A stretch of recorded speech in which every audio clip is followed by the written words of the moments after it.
Kembali lagi pada video pembelajaran mata kuliah Convolutional Neural Network, video perkenalan bagian kedua. Agenda kita pada video kali ini adalah pembahasan sejarah singkat mengenai computer vision atau visi komputer. Mari kita mulai. Oke, computer vision, mengapa kita harus membahas sejarahnya? Hal ini dikarenakan agar kita bisa memodelkan atau memformulasikan solusi untuk suatu permasalahan dengan tepat. Alangkah baiknya jika kita mengenal terlebih dahulu sejarah atau sumber asal-muasal dari permasalahan tersebut. Sehingga, mari kita pahami lebih dalam sebenarnya apa permasalahan yang dihadapi atau yang ingin disolusikan oleh cabang ilmu computer vision ini.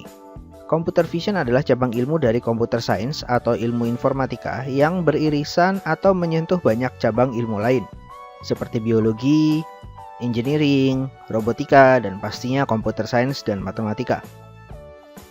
Kemudian, jika dilihat lebih dalam lagi, berikut adalah irisan antar materi yang akan kita bahas pada seri video pembelajaran ini. Jika lingkaran terluar adalah kecerdasan buatan, dan di dalam pembelajaran mesin terdapat deep learning, maka materi yang akan kita pelajari tercakup pada titik kecil di tengah tersebut. Nah, computer vision adalah salah satu cabang di dalam kecerdasan buatan yang perkembangannya bisa dibilang paling cepat. Hal ini didukung dengan adanya ledakan kecepatan internet dan jumlah sensor yang ada di dunia ini, di mana perkembangannya meningkat secara eksponensial. Beberapa tahun yang lalu, Cisco memprediksi bahwa pada tahun 2016, 85% data di dalam internet akan berbentuk sebagai data gambar atau data pixel. Sebagai perspektif, sebelum itu, tahun 90-an, data di dalam internet mayoritas berbentuk teks. Karena kecepatan internet zaman dahulu, sangat susah untuk kita bisa membuka gambar apalagi video. Namun sekarang, 2020, internet sudah sangat cepat, apalagi dengan sudah adanya teknologi internet 5G, sehingga tidak ada kesulitan untuk kita membuka data multimedia. Kemudian bisa dilihat juga bahwa hampir semua orang membawa kamera kemana-mana. Jika setiap orang memiliki setidaknya satu smartphone, artinya terdapat dua kamera di dalam genggamannya. Sehingga bisa dikatakan mungkin saat ini sudah lebih dari 90% jumlah data yang ada di dalam internet itu berupa media pixel. Sebagai contoh, jika kita lihat YouTube, setiap detiknya diperkirakan terdapat total 10 jam video terupload. Nah, sekarang jika YouTube ingin mengecek isi konten dari video tersebut, apakah video mengandung konten terlarang, mengecek genre dari suatu video, mengecek apakah videonya melanggar copyright dan sebagainya, tidak mungkin semua itu dilakukan secara manual. Sehingga dibutuhkan suatu sistem yang bisa secara otomatis menonton dan memahami isi dari video atau data pixel tersebut. Nah, disinilah kita sampai pada era yang disebut sebagai Age of Vision. Bukan vision yang ini tentunya. Vision atau data raw pixel adalah salah satu data yang paling susah untuk diolah dan dipahami. Beberapa orang menyebutnya sebagai the digital dark matter of the internet. Jadi, jika dark matter di universe kita adalah suatu substance yang berlimpah tapi susah untuk diobservasi, maka di universe internet ini diibaratkan demikian. Karena data pixel jumlahnya banyak, namun susah untuk diolah. Nah, memang apa susahnya dari proses melihat? Mungkin beberapa dari kalian pernah membaca buku teka-teki atau olah mata ini. Ini adalah buku untuk anak TK atau anak SD berjudul Where is Waldo atau Where's Wally yang ditujukan untuk melatih dan menguji kemampuan penglihatan dan kecermatan anak-anak. Di mana kita diminta untuk mencari sesosok orang, yaitu Wally atau Waldo, di antara kerumunan orang yang banyak. Dan ini bukanlah hal yang mudah, bahkan untuk anak yang mungkin sudah dewasa. Dan tingkat kesusahannya makin menaik jika kita lihat buku yang ditujukan untuk anak SMP atau anak SMA. Nah, bisa dilihat bahwa vision problem itu bukanlah sesuatu hal yang sederhana. Meskipun secara intuitif melihat dan memahami apa yang kita lihat adalah sesuatu hal yang natural, sesuatu hal yang mudah, tapi buku ini memberikan suatu contoh bahwa permasalahan vision adalah sesuatu hal yang perlu dilatih bahkan untuk manusia. Nah, sekarang contoh aplikatifnya apa? Ya tentu saja contoh aplikasinya adalah pencarian orang di dalam kerumunan. Pada permasalahan keamanan akan sangat melelahkan jika sang penjaga keamanan diminta untuk secara manual mencari seseorang di antara kerumunan orang melalui kamera CCTV. Sehingga di sini dibutuhkanlah suatu sistem yang bisa secara otomatis mencari dan mengidentifikasi seseorang berdasarkan input gambar atau video. Sehingga pada akhirnya kita bisa mendapatkan di mana real life Waldo pada gambar kerumunan orang ini. Contoh lain adalah dari gambar kartun ini. di mana tergambarkan ada seorang bos atau customer, saya tidak tahu, yang meminta software engineer-nya untuk membuat aplikasi foto yang bisa mengetahui lokasi di mana foto itu diambil. Dan sang software engineer menjawab bahwa hal itu adalah hal yang mudah, bisa dilakukan menggunakan Geographical Information System. Hanya butuh beberapa jam untuk membuatnya. Namun, ketika sang bos meminta agar aplikasi tersebut juga bisa mengetahui apakah objek di dalam foto adalah seekor burung atau bukan, sang software engineer menjawab bahwa untuk itu butuh riset dulu selama 5 tahun. Nah, gambar kartun ini memberikan ilustrasi meskipun bagi manusia sepertinya malah lebih mudah mengenali objek apa di dalam foto daripada mengetahui di mana foto itu diambil. Tapi dalam computer science, hal ini adalah contoh yang membedakan sesuatu hal yang mudah dan mungkin tidak bisa dilakukan. Nah, sekarang mari kita lihat sedikit cerita tentang apakah vision itu sebenarnya. Kita tidak akan menonton film Avengers di sini, tapi kita akan lihat konsep vision secara biologis. Menurut beberapa peneliti, diperkirakan organ mata itu pertama kali muncul sekitar 540 juta tahun sebelum Masehi. Dapat tahunnya dari mana? Didapatnya dari penemuan fosil-fosil. Jadi, seperti yang kalian tahu bahwa selama jutaan tahun dataran bumi selalu bergerak. Dengan segala gempa, pergeseran lempeng, dan letusan gunung membentuk lapisan-lapisan tanah. Kemudian, berdasarkan lapisan-lapisan dan fosil yang ditemukan pada lapisan tersebut, arkeolog bisa memperkirakan pada tahun kapan fosil tersebut berasal. Nah, disinilah kemudian ditemukan sesuatu hal yang menarik. Jadi, dari lapisan yang diperkirakan berasal dari sekitar 540 juta tahun yang lalu, pada masa yang disebut sebagai zaman Kambrian, ditemukan banyak sekali variasi fosil makhluk hidup. Fenomena ini dikenal sebagai Cambrian Explosion. Jadi ceritanya, pada lapisan sebelum zaman Kambrian, yang disebut sebagai zaman Pre-Kambrian atau pada eon Proterozoik, fosil-fosil yang ditemukan di sana spesiesnya hampir sama semua. Karena pada masa itu dipercaya bahwa bumi masih berupa mayoritas lautan dan organisme yang ada pada masa tersebut hanyalah mikroorganisme, hewan-hewan bersel tunggal, organisme multisel sederhana dan sejenisnya yang hanya bisa berenang atau mengambang-ambang terbawa arus dan memakan apapun makanan yang sampai ke mulutnya. Dari berbagai fosil yang ditemukan pada lapisan ini, bisa dibilang tidak banyak variasi dari kompleksitas makhluk hidupnya. Nah, penemuan menariknya yang kemudian disebut sebagai Cambrian Explosion tersebut adalah ketika pada lapisan zaman Kambrian ditemukan banyak sekali variasi fosil-fosil dari seluruh dunia. Dari fosil-fosil yang ditemukan mengindikasikan adanya makhluk hidup yang jauh lebih kompleks. Nah, hal ini kemudian menjadi pertanyaan besar. Apa yang terjadi pada zaman tersebut? Apa yang menyebabkan terjadinya evolusi besar-besaran ini? Banyak teori yang dikemukakan oleh para peneliti, dan salah satu yang menarik dan cukup logis adalah teori yang dikemukakan oleh Andrew Parker, seorang zoologis dari Australia. Andrew Parker mengatakan bahwa salah satu penyebab utama yang memberikan faktor terbesar terjadinya evolusi tersebut adalah terbentuknya organ mata. Jadi, pada fosil dari zaman Prekambrian tidak ditemukan adanya tanda-tanda organ mata.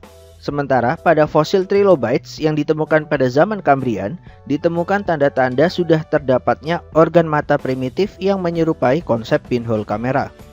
Dan hal inilah yang dipercaya mengubah segalanya. Alasannya cukup logis, karena begitu seekor hewan bisa melihat, dia bisa mengetahui di mana ada makanan, sehingga dia akan berusaha berevolusi, mengembangkan dirinya untuk bisa mengejar dan mendapatkan makanan tersebut. Kemudian begitu juga mangsanya. Begitu si mangsa bisa melihat, dia bisa mengetahui ada pemangsa yang mengancam, sehingga dia akan berusaha berevolusi untuk bisa menghindar dan selamat. Nah, disinilah perlombaan evolusi untuk mempersenjatai diri atau yang disebut sebagai biological arm race dimulai, dan spesies-spesies baru pun bermunculan. Proses yang disebut sebagai speciation atau spesiasi. Jadi itu adalah salah satu cerita peran penting dari vision dalam proses evolusi. Kemudian, kalau kita lihat dari sisi manusia, hal menarik lain dari otak manusia dan mamalia adalah bagian otak yang diketahui bertugas untuk memproses rangsang visual, yaitu primary visual cortex, berada di kepala bagian belakang. Letaknya sangat jauh dari organ mata jika dibandingkan dengan otak yang bertugas memproses indera lain seperti penciuman dan pendengaran yang lokasinya berdekatan dengan organnya. Hal ini seakan mengindikasikan bahwa pemrosesan visual adalah salah satu proses yang paling sulit, karena proses ini membutuhkan area proses yang luas dari depan hingga belakang kepala.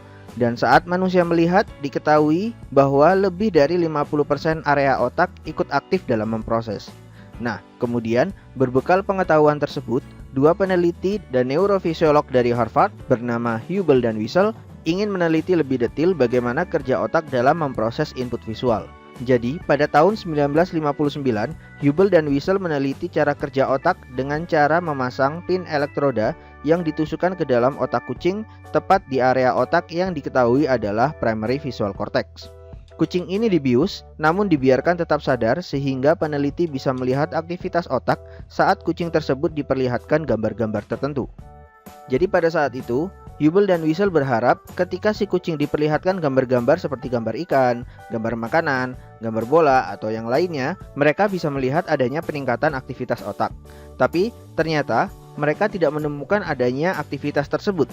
Dan ini membuat Hubel dan Wiesel menjadi frustasi, karena mereka tahu ini adalah bagian otak yang terhubung dengan mata.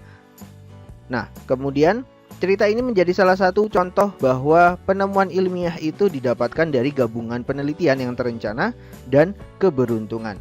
Karena pada tahun 1959, Hubel dan Wiesel menggunakan proyektor slide untuk menampilkan gambar pada kucing. Jadi, proyektor slide adalah alat tua yang menggunakan lampu untuk menyorot suatu gambar kecil di dalam bingkai filmnya dan memproyeksikannya dengan ukuran yang lebih besar ke layar. Pada saat itu, Hubel dan Wiesel menyadari bahwa ketika gambar slide tertampil penuh ke layar, tidak nampak adanya aktivitas otak dari si kucing. Namun, ketika gambar slide diganti, terjadi lonjakan aktivitas pada otak kucing. Dan mereka kemudian mencari tahu apa penyebab adanya anomali ini. Ternyata, lonjakan tersebut terjadi saat si kucing melihat garis bayangan yang terbentuk karena bingkai slide dari film saat gambar slide diganti. Nah, dari sinilah kemudian Hubel dan Wiesel menyimpulkan bahwa input awal dari primary visual cortex tidak langsung memproses input visual secara keseluruhan, namun lebih memproses struktur kecil seperti garis, warna, dan titik. Dari sini kemudian diteliti bahwa beberapa neuron di dalam otak tersusun dalam bentuk baris dan kolom proses, di mana setiap kolom bertujuan untuk memproses bentuk sederhana dan orientasi garis sederhana tertentu, yang kemudian diteruskan ke baris kolom berikutnya untuk memproses bentuk yang lebih kompleks, dan seterusnya hingga otak akhirnya mengenali objek keseluruhan tersebut. Penelitian ini dirintis tahun 1959, lalu Hubel dan Wiesel mendapatkan penghargaan Nobel pada tahun 1981 atas kontribusinya ini. Nah, itulah cerita pemrosesan visual secara biologi. Sekarang, bagaimana caranya agar kita bisa membawa konsep representasi dunia nyata tersebut ke ranah komputer atau mesin sehingga kita bisa membuat suatu sistem atau suatu program yang mampu mengenali input visual. Dan di sini kita akan bahas cerita kelahiran dari computer vision. Konsep computer vision pertama kali tercatat dengan adanya disertasi PhD tentang computer vision pertama di dunia, yaitu oleh Lawrence Roberts atau yang lebih dikenal sebagai Larry Roberts dari MIT pada tahun 1963. Sebelum itu, perlu dipahami bahwa pemrosesan input citra ke dalam komputer pada tahun 1963 bukanlah hal yang mudah. Bahkan memproses input kamera adalah hal yang sangat susah pada saat itu. Sehingga tujuan utama dari penelitiannya lebih ke bagaimana caranya agar kita bisa mengekstrak informasi dari input citra. Dan dari sana, Larry Roberts berhasil membangun suatu sistem yang bisa menerima input citra mentah dan mendeteksi garis tepi dari objek di dalam gambar tersebut. Kemudian dari garis tepi tersebut bisa mengekstrak titik-titik fitur dan akhirnya bisa mengenali geometri 3 dimensi dari objek yang tertampil di dalam gambar. Penelitian ini akhirnya menjadi starting point dari perkembangan computer vision dan membuat banyak orang tertarik. Dan akhirnya sampai pada tahun 1966 yang dikatakan sebagai tahun lahirnya computer vision di dunia sebagai cabang ilmu modern. Pada musim panas 1966, Profesor Seymour Papert dari MIT AI Lab mengusulkan proyek musim panas untuk bersama sekumpulan mahasiswa bisa menyelesaikan permasalahan vision ini. Jadi, mereka menyimpulkan bahwa vision adalah hal yang sangat mudah bagi manusia. Cukup membuka mata, kita bisa mengenali berbagai objek. Dan dengan sudah adanya kamera, input visual ke dalam komputer, juga dengan sudah adanya penelitian untuk mendeteksi garis tepi dan fitur dari Larry Roberts, Mereka menganggap bahwa untuk komputer bisa melakukan pengenalan visual seperti manusia bukanlah hal yang sulit. Dan mereka berambisi untuk bisa menyelesaikan permasalahan ini dalam waktu beberapa bulan. Terutama karena komputer dan kecerdasan buatan sedang naik daun saat itu. Ya, singkat cerita mereka tidak berhasil menyelesaikan permasalahan computer vision. Dan hal ini membuat kesimpulan bahwa computer vision adalah cabang ilmu yang cukup susah. Maksudnya tim profesor dari MIT saja tidak berhasil. Dan sampai saat ini, 50 tahun kemudian, kita masih berusaha untuk menyelesaikannya. Sejak saat itu, computer vision menjadi bidang dengan perkembangan tercepat di dalam kecerdasan buatan. Kemudian, tahun 1977 hingga 1979, terdapat publikasi yang sangat penting di dalam dunia computer vision, yaitu oleh David Marr, masih dari MIT, mempublikasikan buku vision yang mengusulkan struktur pemrosesan visual. Jadi, David Marr mengusulkan bahwa visual harus diproses secara bertahap. Terinspirasi dari Hubel dan Wiesel bahwa vision dimulai dari struktur sederhana, David Marr mengusulkan untuk meneruskan pemrosesan secara hierarki membentuk struktur yang lebih kompleks. Dan penelitian ini bersama hasil penelitian Hubel dan Wiesel ternyata menjadi salah satu fondasi dari arsitektur deep learning. Kemudian berlanjut pada tahun 1980-an, orang-orang mulai berusaha memanfaatkan struktur fitur tersebut untuk mengenali objek. Dan pada tahun 1986, John Kenny mengembangkan algoritma deteksi tepi yang sangat bagus, algoritma yang sangat terkenal dan masih digunakan hingga sekarang, yaitu Kenny Edge Detector. Setahun berikutnya, pada tahun 1987, penelitian tersebut kemudian digunakan oleh David Low untuk mengembangkan metode yang dapat mengenali objek berdasarkan kesamaan struktur garis tepinya. Kemudian kita sampai pada musim dingin kedua kecerdasan buatan, tahun 90-an, di mana tidak banyak perkembangan di sisi algoritma, namun lebih banyak penelitian terarah pada konstruksi dan ekstraksi fitur. Hingga pada tahun 1997, di mana citra digital sudah banyak yang berwarna, tidak lagi hitam putih atau gambar sintetis, orang-orang mulai berusaha untuk mengenali objek yang lebih kompleks. Penelitian ini lebih ditujukan untuk bisa mengelompokkan bagian gambar ke dalam potongan-potongan segmentasi yang lebih bermakna. Baru dari situ kita bisa mengenali objek di dalam gambar dengan lebih mudah. Dan ini adalah salah satu penelitian pertama yang menggunakan citra dunia nyata seperti pemandangan, bangunan, orang, dan sebagainya. Kemudian pada tahun 1999, David Low kembali memperkenalkan metode pengenalan baru yang disebut sebagai SIFT atau Scale Invariant Feature Transform. Metode yang sangat terkenal hingga sekarang. Metode ini mencoba mendeteksi key point yang ada di dalam input citra, di mana setiap key point adalah vektor fitur dari potongan gambar yang merepresentasikan bentuk atau tampilan dari objek.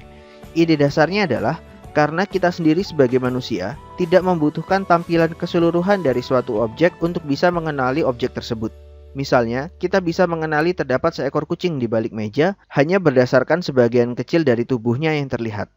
Hal ini menyimpulkan bahwa kita hanya perlu mengenali dan mengingat bagian-bagian kecil atau fitur dari objek untuk bisa mengenali keseluruhannya. Algoritma SIFT melakukan perhitungan encoding dari potongan gambar atau key point tersebut yang kemudian bisa menghasilkan vektor fitur yang robust terhadap variasi orientasi dan skala citra. Kemudian berdasarkan key point fitur tersebut, kita bisa melakukan pengenalan objek dengan lebih akurat meskipun orientasi gambar berubah-ubah atau tertutup sebagian. Metode inilah yang mendorong perkembangan penelitian pengenalan citra berdasarkan feature matching dan membawa kembali ranah computer vision ke area kecerdasan buatan. Kemudian, memasuki tahun 2000-an, salah satu penelitian yang membuat terobosan penting adalah algoritma deteksi wajah oleh Viola dan Jones pada tahun 2001. Viola dan Jones membangun metode deteksi wajah yang sangat sederhana, namun cukup akurat dan cukup ringan juga efisien untuk bisa diimplementasikan ke dalam device kamera digital pada masa itu. Sehingga kita mendapatkan kamera digital pertama di dunia yang memiliki fitur deteksi wajah yang berjalan secara real time. Penelitian ini adalah salah satu penelitian computer vision pertama yang berhasil diimplementasikan dengan baik ke dalam suatu produk yang dijual. Karena kita tahu, hasil penelitian computer vision dan machine learning pada umumnya sangatlah banyak, namun sebagian besar hanya terbatas dalam pembuktian kertas sebagai proof of concept, di mana kebanyakan tidak sesuai atau bahkan tidak bisa diimplementasikan ke dalam customer level product. Deteksi wajah mendapatkan ruang khusus dalam diri saya. Karena publikasi pertama saya, yaitu skripsi saya saat sarjana, adalah pembangunan sistem deteksi wajah menggunakan suatu metode yang tidak terkenal bernama polynomial neural network, yang ternyata termasuk ke dalam salah satu jaringan saraf deep learning pertama di dunia. Kemudian saya menggunakan ekstraksi ciri dengan metode bernama nonlinear PCA, yang ternyata adalah salah satu dari metode jaringan yang kita kenal sekarang sebagai nama autoencoder. Jadi saya cukup terharu karena ternyata sejak awal saya sudah mencoba bermain-main dengan metode deep learning. Anyway, kita sampai pada penghujung musim dingin kedua kecerdasan buatan ini. Salah satu metode terakhir yang populer sebelum masa deep learning adalah metode pengenalan dari bagian-bagian objek. Pada tahun ini, banyak metode ekstraksi ciri populer yang diperkenalkan, seperti histogram of oriented gradients, deformable parts object, dan sebagainya. Sementara metode klasifikasi yang digunakan hampir semua berupa model klasifikasi linear seperti SVM dan variannya. Pada masa ini tidak banyak perkembangan dari sisi metode klasifikasinya, hingga akhirnya kita memasuki era ledakan popularitas kecerdasan buatan dan machine learning di area computer vision pada tahun 2010-an. Nah, pada dekade ini, komunitas computer vision sudah makin stabil dan berkembang, makin banyak penelitian yang dilakukan dan dipublikasikan. Sehingga satu hal yang kemudian butuh untuk dibuat adalah mekanisme benchmarking untuk menetapkan standar kualitas global.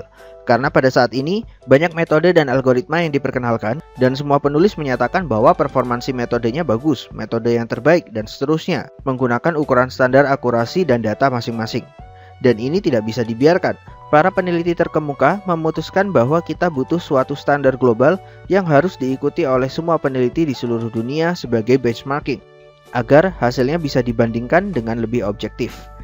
Disinilah lalu diperkenalkan International Challenge in Computer Vision, suatu kompetisi klasifikasi citra di mana semua peneliti bisa memvalidasi metodenya dengan satu dataset besar yang digunakan bersama, sehingga perbandingan bisa dilakukan dengan lebih baik. Kompetisi terkenal pertama adalah Pascal VOC atau Visual Object Challenge yang dimulai pada tahun 2006. Pascal VOC dimulai dengan dataset kompetisi sebanyak 5.000-an citra berwarna dengan jumlah kelas hanya 10. Perlu dipahami bahwa dataset sebanyak 5.000-an gambar pada tahun 2006 sudah cukup signifikan. Saat Pascal VOC pertama kali dirintis tahun 2005, mereka hanya memiliki sekitar 2.000 data dengan 4 atau 5 kelas saja. Dan ukuran dataset ini terus dikembangkan dan diperbanyak setiap tahun untuk kompetisi-kompetisi selanjutnya. Hingga pada kompetisi Pascal VOC terakhir pada tahun 2012 dengan jumlah dataset 11.500 citra untuk 20 kelas. Dan di sini bisa dilihat bahwa performa klasifikasi dari tahun ke tahun terus meningkat, menandakan progres dari hasil penelitian computer vision dalam kasus klasifikasi yang terus berkembang. Namun, 10.000-an citra ternyata dirasa tidak cukup oleh Profesor Feveli dari Stanford, di mana 10.000 citra dan 20 kelas hanya menampilkan setitik contoh dari sebagian penampakan visual dan objek yang ada di dunia. Sehingga, untuk memberikan penilaian yang lebih baik, dataset pembandingnya harus diperbanyak hingga jutaan gambar dan ribuan kelas. Dan disitulah kemudian diperkenalkan kompetisi terkenal kedua, yaitu ImageNet Large Scale Visual Recognition Challenge. Di sini kita mendapatkan lompatan besar dari sisi dataset. ILS VRC atau yang cukup dikenal sebagai ImageNet Challenge menggunakan sebanyak 1,4 juta gambar. Keseluruhan dataset berukuran 1,3 terabytes.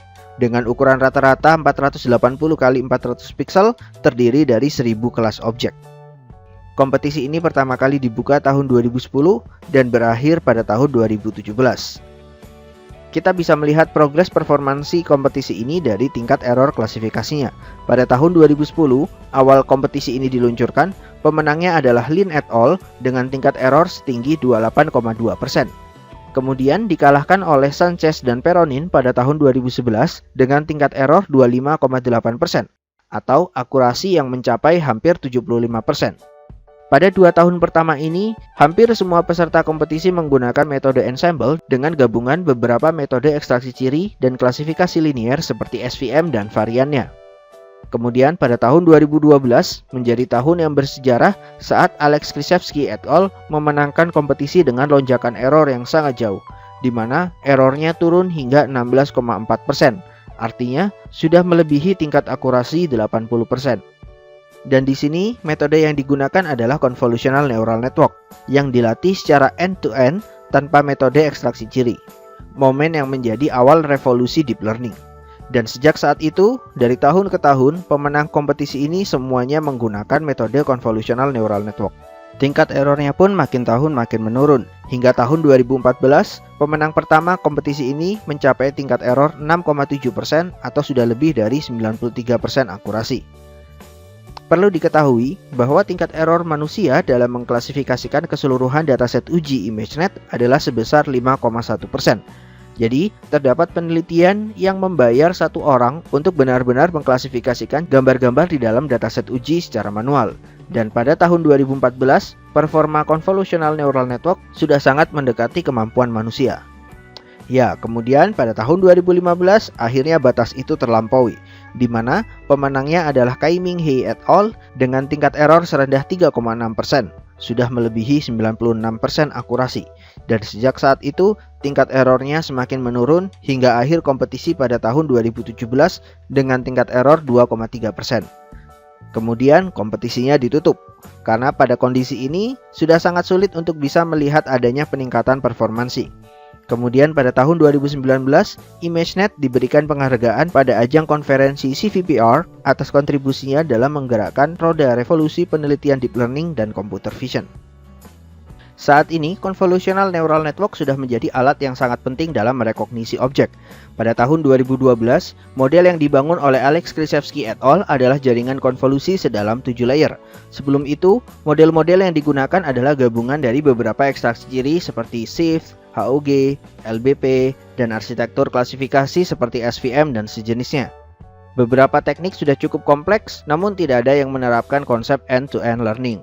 Pada tahun 2014, kita memiliki model dari VGG sedalam 19 layer dan Google sedalam 22 layer. Kemudian, pada tahun 2015, terdapat model dari Microsoft Research Asia sedalam 152 layer. Tahun 2016, tim dari CU Image memenangkan dengan ensemble 6 model convolutional neural network. Dan di tahun 2017, tim dari BDET memenangkan dengan ensemble beberapa model konvolusional dengan menambah mekanisme attention. Kita akan lihat lebih dalam model-model dan teknik yang disebut tadi pada video-video berikutnya. Satu hal yang perlu jadi catatan adalah bahwa convolutional neural network bukanlah metode yang tiba-tiba muncul pada tahun 2012. Convolutional neural network sudah diperkenalkan jauh sebelum itu. Jika ditelusuri, maka kita bermula dari penelitian Profesor Kunihiko Fukushima yang mengusulkan arsitektur bernama neocognitron. Arsitektur ini menjadi konsep awal cikal bakal dari jaringan convolutional neural network, di mana seperti yang sudah dikemukakan oleh Hubel dan Wiesel, untuk mengenali input visual, kita harus bermula dari pengenalan struktur terkecilnya, yaitu garis atau simple oriented edges. Kemudian, seperti yang disebut oleh David Marr, bahwa kita harus secara bertahap meningkatkan kompleksitas fitur yang dikenali. Namun pada saat itu, penelitian ini lebih berupa konsep dan algoritma dibandingkan suatu implementasi. Kemudian, pada tahun 1988, Yann LeCun et al. Membangun jaringan saraf konvolusi pertama, sehingga Yann LeCun disebut sebagai founding father of convolutional neural network. Yann LeCun juga merupakan direktur pertama dari Facebook AI Research, dan satu dari 3 penerima penghargaan Turing Award tahun 2019 atas kontribusinya mengembangkan area deep learning. Dan berikut adalah arsitektur yang dibangun saat itu. Arsitektur bernama LeNet-5 karena terdiri dari 5 layer. Dibangun di laboratorium riset Bell Labs, jaringan ini diimplementasikan pada kantor pos di Amerika Serikat dan digunakan untuk mengenali dan membaca tulisan kode pos pada kartu pos. Jaringan ini dibangun bersama Yoshua Bengio yang juga merupakan satu dari 3 penerima Turing Award tahun 2019. Berikutnya adalah AlexNet yang dibangun oleh Alex Krizhevsky, Ilya Sutskever, dan Geoff Hinton, jaringan 7 layer yang mempopulerkan convolutional neural network saat memenangkan ImageNet Challenge. Geoffrey Hinton juga merupakan satu dari 3 penerima penghargaan Turing Award tahun 2019. Nah, sekarang apa bedanya antara LeNet-5 yang dibangun pada tahun 1988 dengan AlexNet yang dibangun pada tahun 2012? Jika dilihat dari sisi arsitektur, AlexNet memiliki struktur yang sangat mirip dengan LeNet-5. Tidak ada yang berubah dari sisi algoritma dan matematikanya. Lalu, apa yang membuat kebangkitan kembali dari convolutional neural network ini? Jawabannya adalah pada kemampuan komputasi dan ketersediaan dataset. Jadi, pada tahun 1988 hingga tahun 1990-an, Convolutional Neural Network terbukti memiliki performa yang jauh lebih baik daripada jaringan saraf tiruan biasa. Namun, proses pelatihan Convolutional Neural Network sangatlah lama, dan data yang tersedia untuk dilatih sangat terbatas. Pada saat itu, Yann LeCun melatih jaringan dengan komputer Pentium II. Kemampuan komputasinya hanya sebatas mikroprosesor dengan sekitar 1 juta transistor, dengan jumlah piksel yang dilatih hanya berkisar 10 jutaan. Sementara pada tahun 2012, Alex Krizhevsky menggunakan CPU Xeon 7500 yang memiliki kemampuan komputasi 1000 kali lipat jumlah transistor dari Pentium II, dan masih ditambah dengan penggunaan komputasi GPU.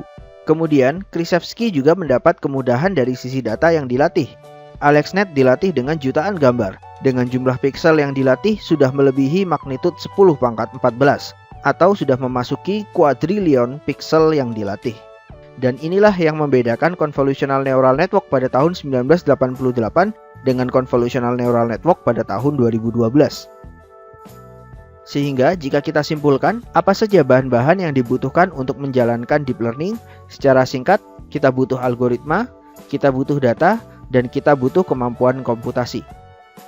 Algoritma Convolutional Neural Network sudah ada sejak tahun 1988. Namun, dua unsur berikutnya tidak ada pada zaman tersebut. Jika kita lihat dari film Iron Man, This is the key to the future. I'm limited by the technology of my time. But one day you'll figure this out. And when you do, you will change the world. ya, kira-kira begitulah yang dikatakan oleh Howard Stark. Oke, kita lanjut. Jika dilihat dari peserta ImageNet Challenge yang memanfaatkan GPU dalam komputasinya, peserta kompetisi ini dari tahun ke tahun semakin meningkat. Pada 2 tahun pertama, tidak ada peserta yang menggunakan GPU. Pada tahun 2012, dari 29 peserta, tercatat 4 peserta menggunakan GPU. Dan dari sini, orang-orang menjadi tahu bahwa mereka bisa memanfaatkan kemampuan komputasi GPU yang jauh lebih cepat untuk mempersingkat waktu pelatihan. Sehingga pada tahun 2013, jumlah peserta yang mengikuti kompetisi ini meningkat drastis. Dan dari 81 peserta, 60 diantaranya menggunakan GPU. Pada saat ini, ImageNet sudah dianggap sebagai suatu ajang olimpiade computer vision. Dan trennya terus meningkat. Hingga pada tahun 2016, semua peserta tercatat memanfaatkan GPU. Lalu pada tahun 2017, trennya menurun karena pada tahap ini sudah sangat susah untuk meningkatkan performa dari ImageNet. Berikutnya, bisa kita lihat tren peningkatan kemampuan GPU dalam melakukan komputasi perhitungan floating point dari tahun ke tahun. Grafik ini menampilkan satuan perhitungan single precision 23-bit floating point, dimulai dari GeForce 8800 dengan kemampuan hanya ratusan gigaflops pada tahun 2006. Kemudian, di sini terdapat GTX 580 yang digunakan untuk melatih AlexNet dengan kemampuan hampir 2000 gigaflop. Dan dari situ kita memasuki lonjakan peningkatan sesuai dengan definisi Moore's Law. Kita mendapatkan Tesla K80 yang diperkenalkan dengan tujuan spesifik untuk melatih model deep learning dengan kemampuan 8000-an gigaflop. Sedikit di bawahnya kita melihat GTX 1080 Ti.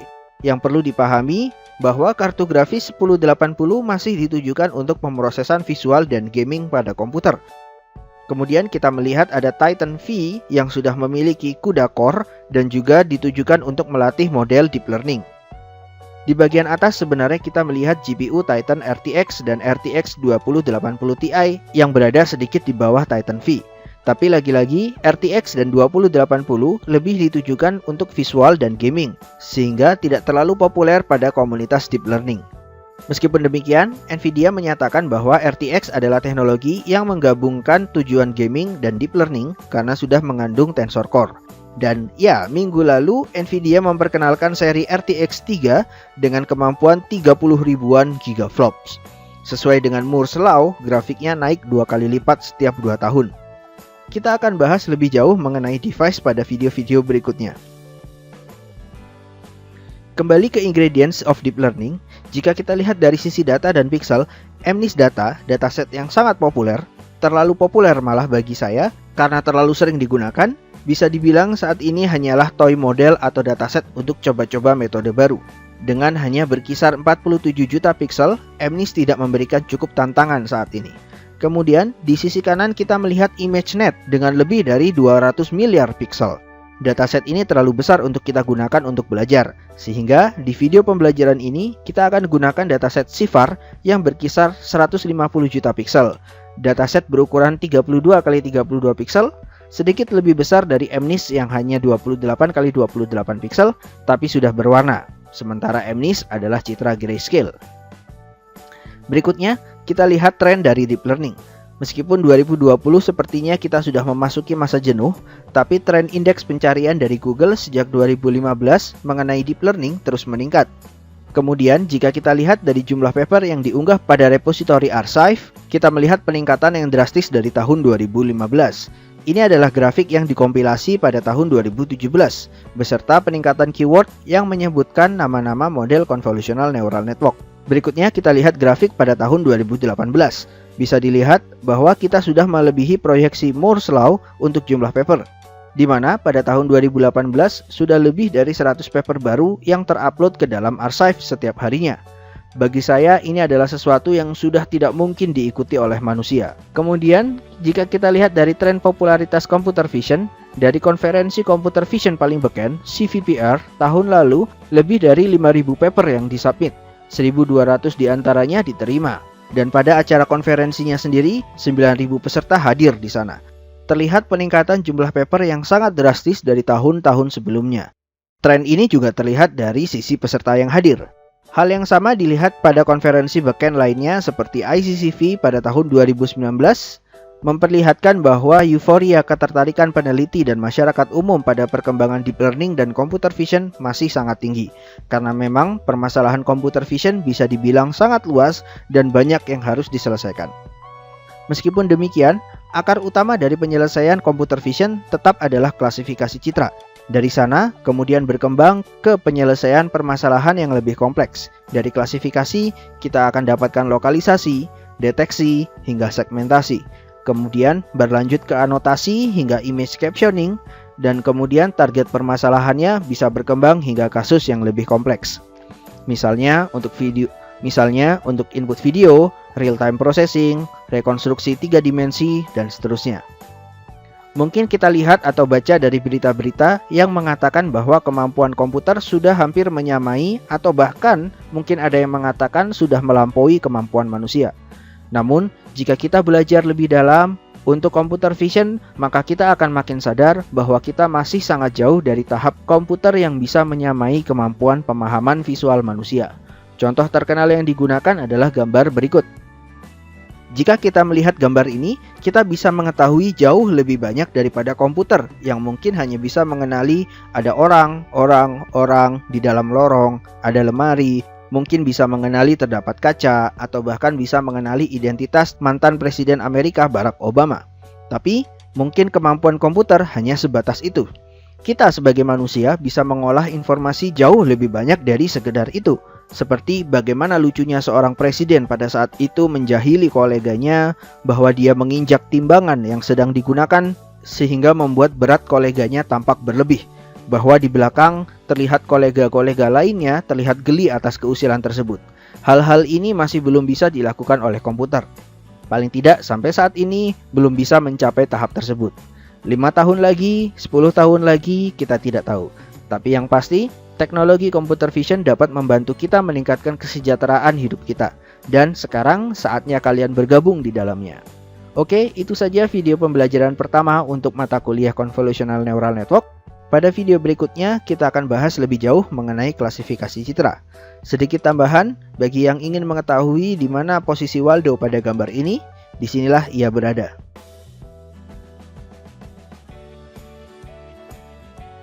Oke, itu saja dari saya. Terima kasih sudah menonton video ini. Sampai ketemu di video berikutnya.